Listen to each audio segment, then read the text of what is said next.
Hello guys, welcome back to another video. In this tutorial I will discuss about how to install Play Store on iPhone on iOS devices. You can see appears on screen. This is my mobile XR iPhone. You can see appears on screen. So in this tutorial I will teach you how to install Play Store on iPhone. If you want to install Play Store on your iPhone, so keep watching this video until the end. Here guys, first of all open Safari application. Search here Play Market. Here you can see and simply tap on first here Google Play Store. Here you can see Google Play Store is available. Here guys, now simply tap on this share icon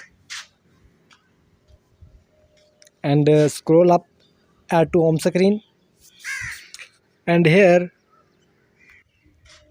simply tap on add, and you can see Play Store install on your iPhone. So open and search any application you want to install. Please keep watching this video until then for full information. I am searching Facebook here and wait for some seconds.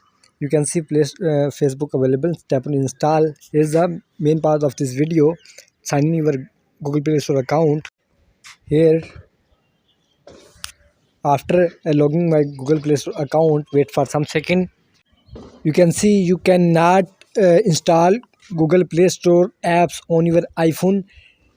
When you tap on install, he install on your Android device which you log in your Google Play Store account. Because iOS and Android both are different system, you can install Play Store by this method, but you cannot install Google Play Store apps on your iPhone.